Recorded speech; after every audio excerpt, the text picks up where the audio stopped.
In the bitter winter of 1847, in the industrial heart of Lowell, Massachusetts, a discovery was made that would forever change how we understand the depths of human greed disguised as charity. 73 children, ages ranging from 4 to 15, were found, trapped in a maze of underground tunnels beneath what appeared to be a respectable foundling house. The children were emaciated, their small fingers stained with indigo dye and cotton fibers, their bodies bearing the unmistakable marks of industrial machinery accidents. When questioned by the authorities, they could only whisper one name through their tears: Mother Whitmore. The official report, buried for decades in the Suffolk County Archives, described conditions so horrific that 2 of the investigating officers resigned from the Massachusetts State Police within days. What makes this case truly chilling isn't just the horror of what was discovered, but the realization that Eleanor Whitmore had been operating her twisted enterprise for over 15 years, funneling children into the most dangerous mills of New England, while the entire community praised her charitable work. Before we continue with the story of the Whitmore Foundling House and its unspeakable secrets, I want to ask you something important. This channel isn't for everyone, only for the bravest souls who dare to confront the darkest chapters of American industrial history. If you've made it this far, you're not like most people. You understand that some truths are too horrifying to ignore, no matter how much they disturb us. So hit that subscribe button and join our community of true mystery seekers. And tell me in the comments, what state are you listening from? Are you brave enough to hear stories like this from your own backyard? The question that haunted investigators then and continues to perplex historians today is how such a massive operation could have gone undetected for so long in one of America's most industrialized cities. The Massachusetts of 1847 was a state transformed by the Industrial Revolution. The textile mills of Lowell, Lawrence, and Fall River had turned sleepy farming communities into bustling manufacturing centers, drawing workers from across New England and beyond. In this rapidly changing environment, the Whitmore Foundling House represented what many saw as the compassionate face of progress, a charitable institution caring for the orphaned children left behind by industrial accidents and urban poverty. Whitmore Foundling House stood on Merrimack Street, an imposing 3-story brick building that had been constructed in 1829, specifically to house Eleanor Whitmore's charitable enterprise. The building's Georgian architecture, with its symmetrical facade and prominent front steps, projected an image of respectability and permanence. A brass plaque beside the heavy oak door read, "Whitmore Foundling House, Est, 1832, caring for God's forgotten children." To any visitor, the building appeared to be exactly what it claimed to be, a well-funded institution dedicated to the welfare of orphaned and abandoned children. What made the Whitmore Foundling House unique wasn't visible from the street. Eleanor Whitmore, who had established the institution with money inherited from her deceased husband's textile investments, had spent considerable resources expanding the building's basement and sub-basement areas. While most charitable institutions of the period operated with minimal underground space, the Whitmore building extended deep into the earth, with tunnels that connected to several other buildings in the surrounding blocks. Local contractors remembered being hired for various excavation projects throughout the 1830s and 1840s, though none had understood the full scope of the construction. Whitmore paid exceptionally well and in cash, requiring only that workers focus on their assigned sections and maintain absolute discretion about their work. The project had been explained as necessary expansions for storage, workshops, where the children could learn useful trades, and additional dormitory space for the growing number of foundlings in their care. Eleanor Whitmore had arrived in Lowell in 1831 as a widow of 28, carrying impressive letters of recommendation from charitable organizations in Boston. Community leaders remembered her as a dignified woman with prematurely gray hair and a soft-spoken manner that immediately inspired confidence. She dressed in the simple, dark clothing appropriate for a woman dedicated to charitable work, attended the Congregational church regularly, and maintained a reputation for both piety and practical efficiency. When asked about the children in her care, Eleanor would explain that the Whitmore Foundling House served orphans from across New England, children whose parents had died in industrial accidents, from diseases common in the crowded tenements, or from the various epidemics that periodically swept through the manufacturing towns. The arrangement, she explained, was temporary. The children received basic education, moral instruction, and training in useful trades until they were old enough to make their own way in the world, or until suitable apprenticeships could be arranged. This explanation satisfied the community's curiosity about the occasional glimpses of children around the Whitmore property. Local merchants would sometimes see small faces peering from the upper windows of the Foundling House, and Eleanor would explain that the children were shy, often traumatized by their experiences, and required careful, gradual introduction to normal social interaction. The community, familiar with the tragedy of orphaned children in an era of dangerous industrial work and high mortality rates, accepted these explanations without question. Thomas Brennan, who operated the largest dry goods store in Lowell, later recalled that Eleanor Whitmore was one of his most substantial customers. Every week, she would arrive with detailed lists and sufficient cash to purchase enormous quantities of basic necessities: flour, cornmeal, salt pork, molasses, and simple clothing. The quantities seemed large for a foundling house, but Eleanor would explain that they cared for between 40 and 60 children at any given time, and that bulk purchasing allowed them to stretch their charitable donations further. What puzzled some observers was the timing of activity around the Whitmore Foundling House. While most charitable institutions operated on regular schedules, with children visible during normal daylight hours, the Whitmore building often showed lights and activity well into the night. The sounds of construction, machinery, and what seemed like organized movement could be heard at unusual hours. When questioned about this, Eleanor would explain that the children were learning valuable trades that required round-the-clock instruction, and that the night hours were often the most productive for their educational activities. Dr. Samuel Morrison, the physician who served the Lowell charitable institutions, remembered being called to the Whitmore Foundling House on numerous occasions throughout the 1840s. However, his experiences there were always strangely limited. Eleanor would describe symptoms of illness or injury among the children, but Dr. Morrison was never permitted to examine the patients directly. Instead, he was asked to provide medications and treatment recommendations based on Eleanor's detailed descriptions of the children's conditions. The doctor's requests to see his patients were always politely deflected. Eleanor would explain that the children were too frightened of strangers, too traumatized by their experiences to allow examination by unfamiliar men. She demonstrated impressive medical knowledge, asking sophisticated questions about treating malnutrition, respiratory ailments, and industrial injuries. Her requests for specific medications suggested experience with conditions that Dr. Morrison found troubling: treatments for severe exhaustion, drugs to help children stay awake during long working hours, and remedies for injuries consistent with machinery accidents. The deception was so complete that even Reverend Josiah Whitman, pastor of the First Congregational Church, believed wholeheartedly in Eleanor Whitmore's charitable mission. During his regular visits to the Foundling House, Reverend Whitman would praise Eleanor's Christian compassion and her dedication to caring for society's most vulnerable members.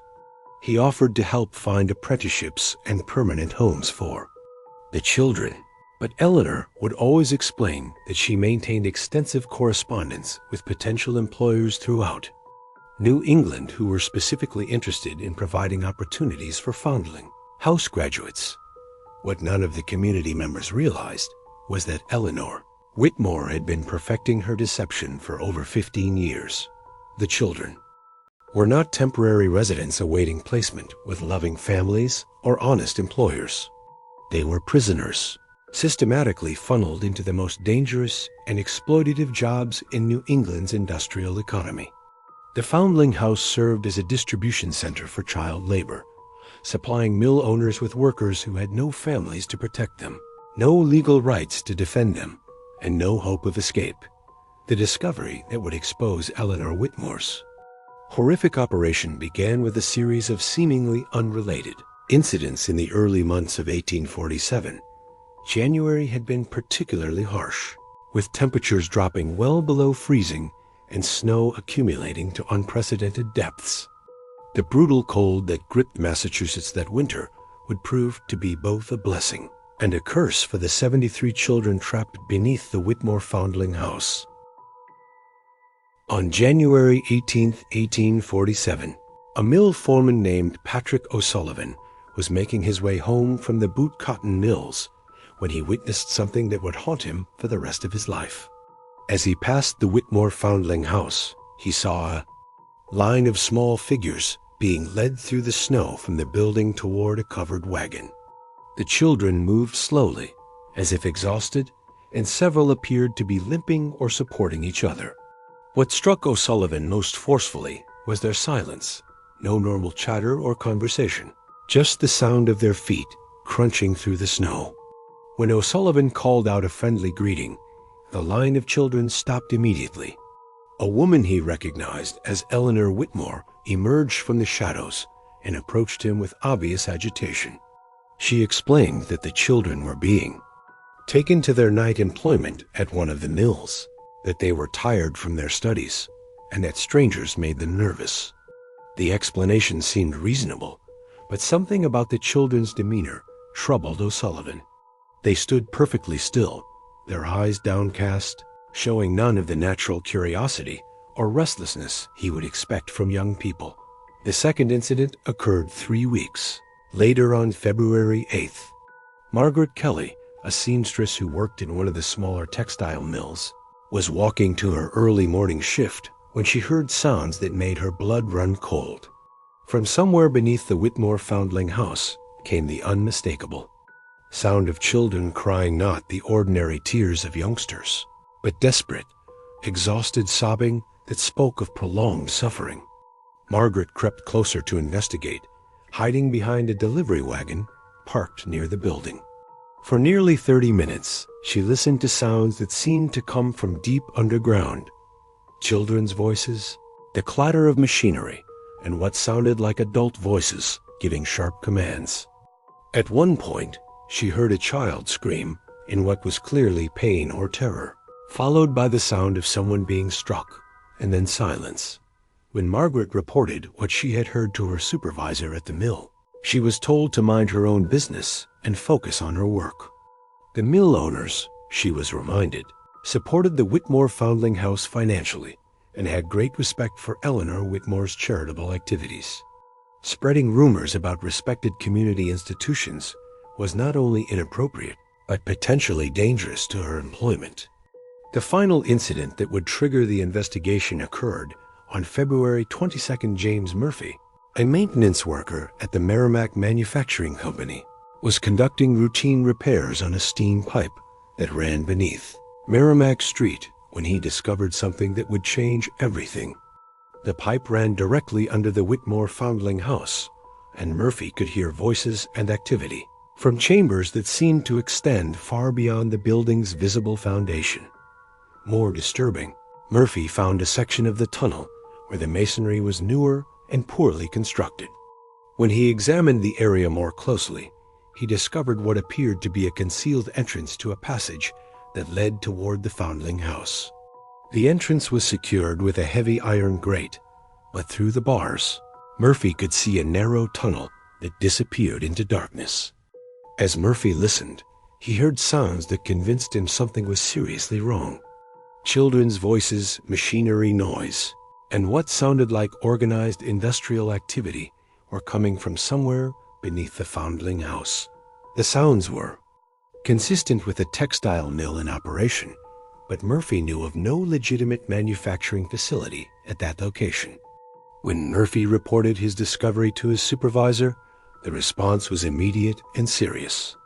The Merrimack Manufacturing Company had extensive business relationships with Eleanor Whitmore, purchasing finished goods from the Foundling House workshops and providing financial support for the charitable institution. However, the company's executives were also aware that any scandal involving child labor could damage their reputation and potentially expose their own questionable employment practices.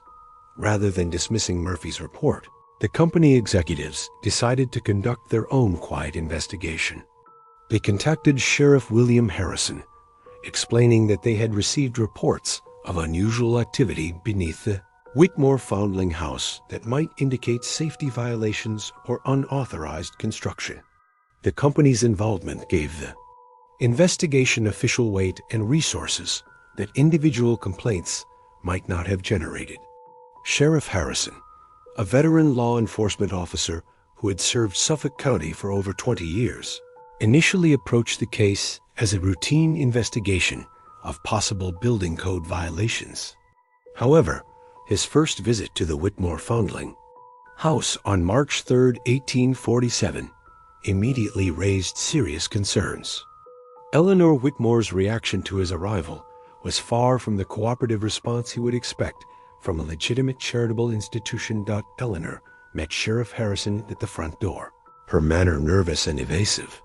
She explained that the Foundling House was caring for 52 children at the moment, that they were all occupied with their lessons and could not be disturbed, and that any official inspection would need to be scheduled well in advance to avoid disrupting the children's carefully structured routines. When Harrison explained that he was investigating reports of unusual underground activity, Eleanor's demeanor became even more agitated. The conversation continued for nearly an hour, with Eleanor providing increasingly elaborate explanations for any unusual sounds or activities that might have been reported. The children, she explained, were learning valuable trades in workshops located in the building's basement. Some of the older boys were being trained in machinery maintenance and repair, which required them to work with steam engines and mechanical equipment. The younger children learned spinning and weaving, using equipment that had been donated by generous local mill owners. Sheriff Harrison found Eleanor's explanations plausible, but something about her manner continued to trouble him. She was clearly intelligent and well-spoken, but there was a quality of rehearsed performance in her responses that suggested she had prepared for exactly this type of questioning. When Harrison asked to see the children in their workshops, Eleanor explained that the Foundling House had strict policies about exposing the children to strangers, and that any inspection would require advance notice and careful preparation. The breakthrough came when Harrison asked to speak with some of the Foundling House staff members. Eleanor claimed that she managed the institution largely by herself, with help from a few older children who served as assistants. However, Murphy's investigation had suggested that the underground facilities were far too extensive to be managed by a single person. When Harrison pressed for more details about the Foundling House's operations, Eleanor's story began to develop inconsistencies. That evening, Sheriff Harrison returned to the Whitmore Foundling House with Deputy Thomas Mitchell and 2 members of the Massachusetts State Police. They arrived after dark, hoping to observe the night activities that had been reported by several witnesses. What they saw confirmed their worst suspicions about Eleanor Whitmore's operation. The officers positioned themselves in concealed locations around the Foundling House and waited. At approximately 10 p.m., they witnessed a scene that would provide the evidence needed to justify a full investigation. A covered wagon pulled up to a side entrance of the building, and Eleanor Whitmore emerged with a group of approximately 20 children. The children moved slowly and appeared to be under strict control, with several adults supervising their movement. The children were loaded into the wagon with efficiency that suggested routine practice. They showed no signs of normal childhood behavior, no conversation, no curiosity about their surroundings, no resistance to being taken out into the cold night air. They simply followed directions with the mechanical compliance of individuals who had been thoroughly conditioned to obey without question. Sheriff Harrison followed the wagon at a distance as it made its way through the streets of Lowell. The wagon stopped at 3 different locations, 2 textile mills, and a dye works facility. At each stop, a group of children was unloaded and led inside by supervisors who were clearly expecting them. The entire process was conducted with the organized efficiency of a business operation, not the charitable activity that Eleanor Whitmore claimed to be conducting. The final piece of evidence came when Harrison and his men returned to observe the Foundling House in the early morning hours. At approximately 4 a.m., the same wagon returned, carrying children who appeared to be in even worse condition than when they had left. Several were clearly injured, limping or supporting each other as they walked. All showed signs of extreme exhaustion, their clothing stained with industrial dyes and cotton fibers. The children were led back into the Foundling House through the same side entrance, but this time Harrison was close enough to observe the process more carefully. The entrance led not to the main building, but to a separate door that appeared to provide access to underground facilities. The children disappeared into what was clearly a basement entrance, and Harrison could hear the sounds of machinery and activity continuing even after they had gone inside. On March 8, 1847, Sheriff Harrison returned to the Whitmore Foundling House with a warrant to search the premises and interview the children. Eleanor Whitmore's response to the official warrant was dramatically different from her previous cooperative demeanor. She became hostile and defensive, claiming that the warrant was invalid, that the Foundling House had powerful political protection, and that any interference with her charitable work would result in serious consequences for the two investigating officers. The change in Eleanor's behavior convinced Harrison that he was dealing with something far more serious than building code, violations or minor irregularities in the management of a charitable institution. When Eleanor refused to provide access to the children or the basement facilities, Harrison decided to conduct a forced entry based on his authority to investigate reports of child endangerment. The immediate discovery was shocking enough to call for additional resources. When Harrison and his men broke through the locked door that led to the basement, they found themselves in a maze of tunnels and chambers that extended far beyond the footprint of the building above. The tunnels were lit by oil lamps and contained equipment that was clearly designed for industrial production: spinning wheels, looms, dyeing vats, and machinery for processing cotton and wool. But it was the living conditions that provided the most damning evidence of Eleanor Whitmore's crimes. The children were housed in dormitory-style chambers carved from the earth and stone beneath the Foundling House. The rooms were overcrowded, poorly ventilated, and equipped with minimal sanitation facilities. The children slept on straw mattresses arranged in tight rows, with barely enough space to move between them. The physical condition of the children was even more disturbing. They were emaciated, their growth stunted by malnutrition and overwork. Many showed signs of industrial injuries: burns from hot machinery, cuts from sharp tools, and respiratory problems from prolonged exposure to cotton dust and chemical dyes. Their hands were stained with indigo and other textile dyes, and their clothing was little more than rags. What struck the investigating officers most forcefully was the silence. The children showed no reaction to the arrival of strangers, no curiosity about the commotion, no hope that rescue might be at hand. They simply continued with their assigned tasks, working at spinning wheels and looms with the mechanical precision of individuals who had been trained to focus only on their immediate responsibilities. Sheriff Harrison's attempts to question the children initially met with complete failure. They would not speak, would not make eye contact, and showed signs of terror when directly addressed by the officers.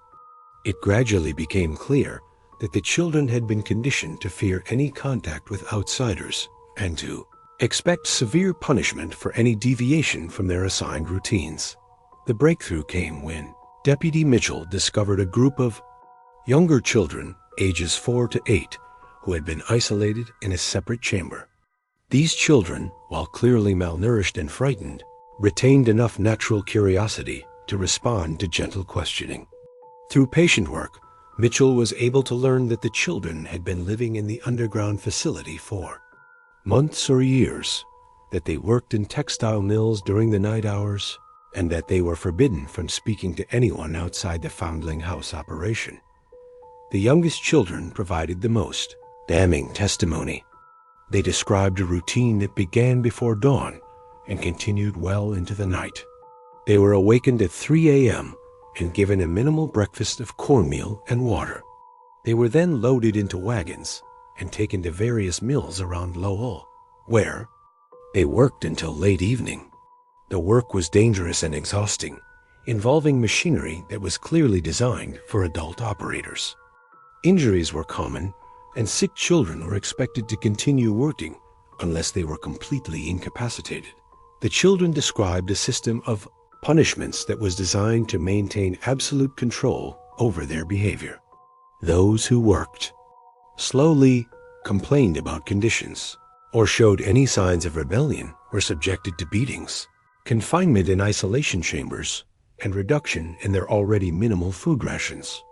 The older children were used to supervise the younger ones, with rewards for reporting any signs of disobedience or resistance.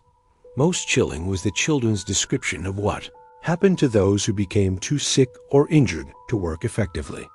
They were told that such children were sent to other places where they could receive better care, but none of the children who were sent away ever returned. The implication was clear. Children who could no longer contribute to the operation were eliminated to reduce costs and eliminate potential witnesses. As the investigation continued, Sheriff Harrison and his team discovered evidence of the broader criminal network that Eleanor Whitmore had been operating. The underground facility contained detailed records of transactions with mill owners throughout New England.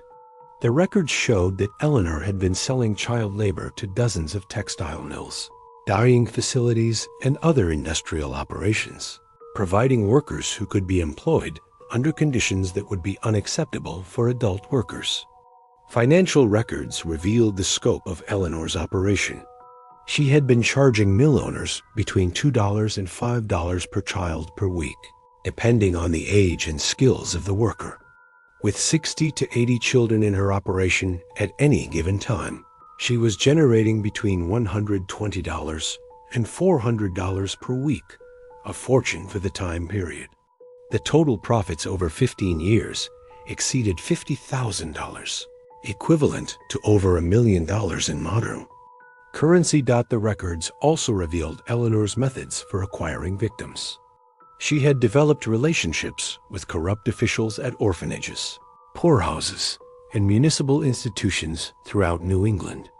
Children who were considered difficult to place, who had no family connections, or who were from immigrant families were purchased for nominal fees and transported to the Whitmore Foundling House. Eleanor also maintained contacts with criminal elements in Boston, New York, and other major cities who could provide runaway children and street orphans who would not be missed. The investigation expanded as authorities realized they were dealing with a criminal network that extended far beyond the single institution in Lowell. The correspondence found in Eleanor's files revealed that she had been in contact with similar operations in other industrial cities, sharing information about methods, trading children between facilities, and coordinating with mill owners who wanted to move their operations to locations with more favorable labor conditions. Federal marshals were called in to coordinate investigations in multiple states, making this one of the first major criminal cases to involve federal law enforcement. In a systematic way, the scope of the child labor trafficking network was unprecedented, involving dozens of institutions, hundreds of mill owners, and potentially thousands of child victims across New England and beyond. As the investigation progressed, more disturbing evidence emerged about the conditions under which the children had been forced to work. The mills that employed Eleanor's children were among the most dangerous in the region, with accident rates that were considered unacceptable even by the standards of the 1840s. Children were assigned to the most hazardous tasks: cleaning machinery while it was running, working with toxic chemicals, and operating equipment that frequently caused serious injuries. The mill owners who had employed the children claimed that they had been assured by Eleanor that the Foundling House workers were older than they appeared, that they were receiving educational training as part of their employment, and that the work was conducted under proper supervision. However, the evidence clearly showed that the mill owners were well aware of the true conditions and had specifically sought out Eleanor's services because child workers could be employed more cheaply and with fewer legal protections than adult employees. The medical evidence was particularly damning. Dr. Samuel Morrison, the physician who had been called to treat the children, was brought in to examine the rescued victims. His findings revealed systematic abuse that went far beyond simple neglect. The children showed signs of chronic malnutrition, untreated injuries, and exposure to industrial chemicals that had caused permanent damage to their respiratory systems, skin, and internal organs. Several children had injuries that were clearly the result of industrial accidents: crushed fingers, burns from hot machinery, and cuts from sharp tools. These injuries had been treated with minimal medical care, leaving the children with permanent disabilities that would affect them for the rest of their lives. The younger children were particularly affected, with growth stunting and developmental delays that resulted from prolonged malnutrition and overwork. The psychological damage was equally severe. Many of the children showed signs of what would now be recognized as post-traumatic stress disorder, including extreme anxiety, inability to sleep, and behavioral patterns that suggested they had been conditioned to expect constant punishment and abuse. The older children, who had been in the operation for several years, displayed a form of institutionalized behavior that made it difficult for them to function in normal social situations. The investigation revealed that Eleanor Whitmore had been operating with the knowledge and support of several prominent members of the Lowell community. Mill owners, local politicians, and even some religious leaders had been aware of the true nature of the Foundling House, but had chosen to ignore or actively cover up the abuse because it served their economic interests. The case became a national scandal when newspaper reporters began covering the story. The detailed accounts of the children's conditions, the systematic nature of the abuse, and the involvement of respectable community members shocked readers across the country. The Whitmore case became a symbol of the dark side of industrial progress, demonstrating how the pursuit of profit could lead to the exploitation and abuse of society's most vulnerable members. The legal proceedings that followed were complicated by the involvement of powerful interests and the interstate nature of the criminal network. Eleanor Whitmore was arrested and charged with multiple counts of kidnapping, child abuse, and operating a criminal enterprise. However, many of the mill owners and other individuals who had profited from her operation were able to avoid prosecution. Through political connections and expensive legal representation, the trial of Eleanor Whitmore became a sensation that exposed the brutal realities of child labor in industrial America. The testimony of the rescued children, though often limited by their traumatic experiences, provided compelling evidence of systematic abuse that had been conducted with the knowledge and support of legitimate businesses and community institutions. Eleanor's defense argued that she had been providing a valuable service to the community by caring for orphaned children and providing them with useful skills and employment opportunities. Her attorneys claimed that conditions at the Foundling House were no worse than those in other charitable institutions of the time, and that any problems were the result of limited resources rather than deliberate abuse.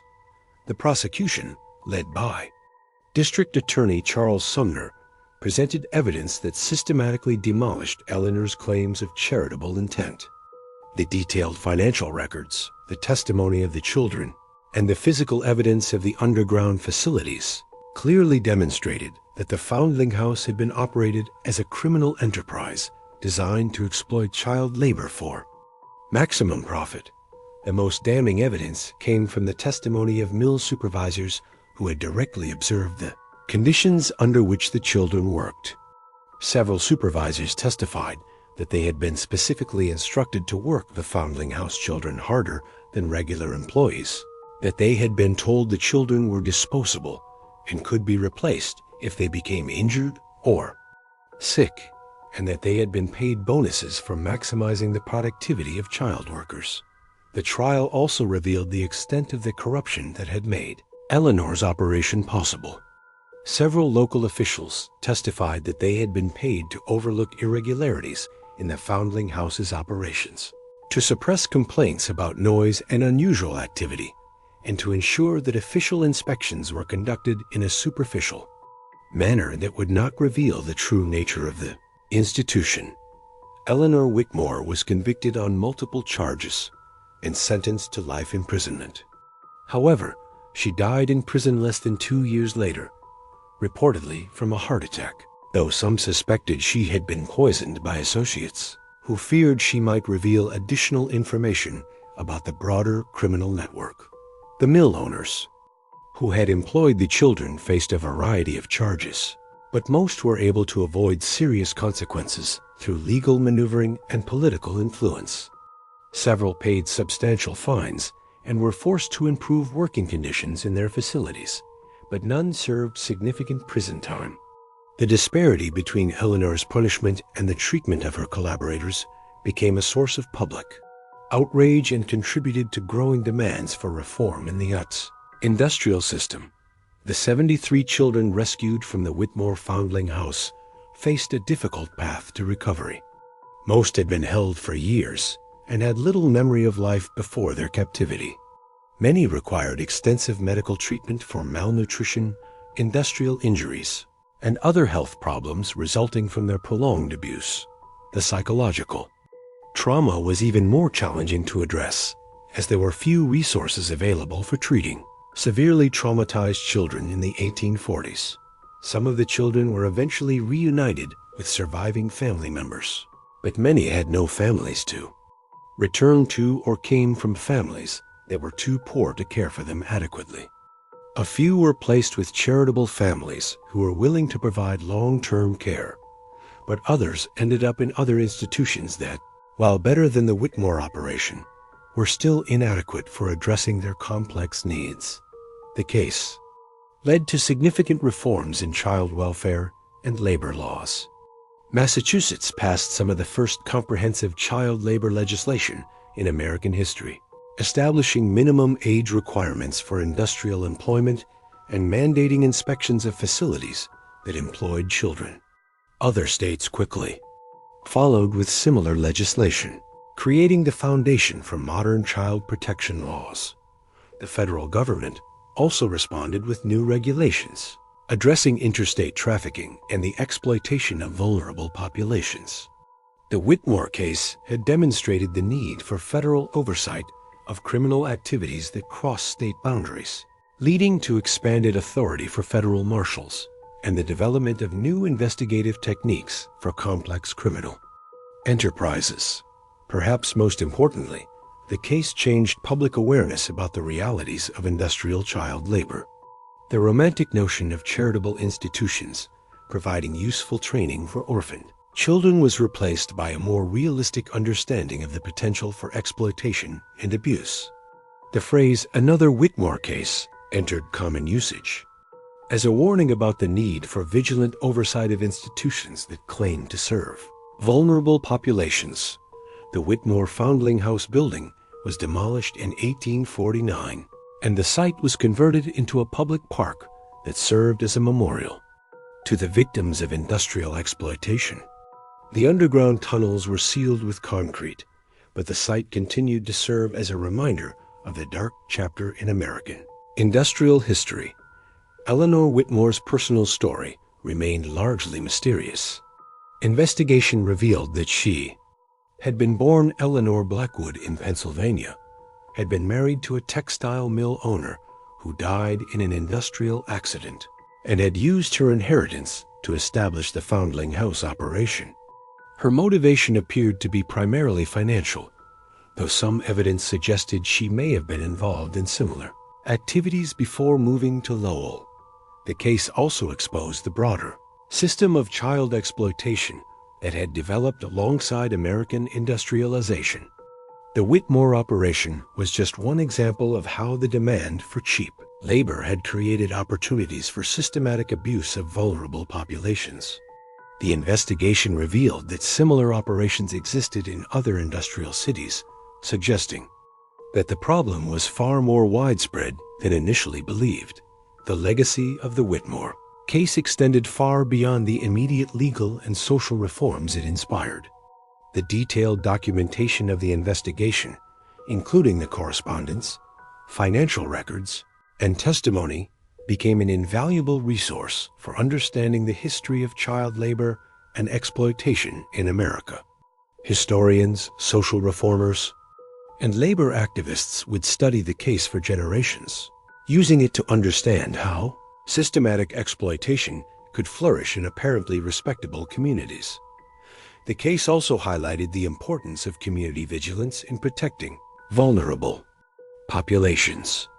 The residents of Lowell, who had lived for years next to one of the most horrific examples of child exploitation in American history, struggled with questions about their own responsibility. How had they failed to recognize the signs of systematic abuse? What could they have done to prevent the suffering of so many children? These questions led to broader discussions about the obligation of communities to monitor institutions that serve vulnerable populations, the need for transparency in charitable operations, and the importance of independent oversight of organizations that claim to serve the public good. The Whitmore case stands as both a testament to human evil and a reminder of the power of individual courage to expose even the most entrenched systems of exploitation. The mill workers who reported suspicious activities, the law enforcement officers who pursued the investigation despite political pressure, and the children who found the courage to testify about their experiences, all played crucial roles in bringing Eleanor Whitmore's operation to an end. The underground chambers where 73 children were found had been sealed for over a century, but the echoes of their suffering continue to remind us of the importance of vigilance, courage, and compassion in protecting those who cannot protect themselves. The Whitmore case serves as a dark chapter in American industrial history, but also as a reminder that progress without conscience can lead to horrors that challenge our understanding of human decency. If this story has given you chills, you understand why these dark chapters of American history must never be forgotten. The industrial age brought unprecedented prosperity to some, but it also created opportunities for exploitation that we're still working to understand and prevent. The children of the Whitmore Foundling House paid the ultimate price for society's failure to protect its most vulnerable members. What do you think of this story? Do you believe all the secrets of America's industrial past have been revealed? Or are there still dark truths buried beneath our modern cities? Leave your thoughts in the comments below. If you enjoyed this tale of industrial horror and want more stories like this, subscribe, hit the notification bell, and share with someone who loves dark mysteries. The shadows of American history hold many more secrets, and we'll be here to uncover them all. See you in the next video.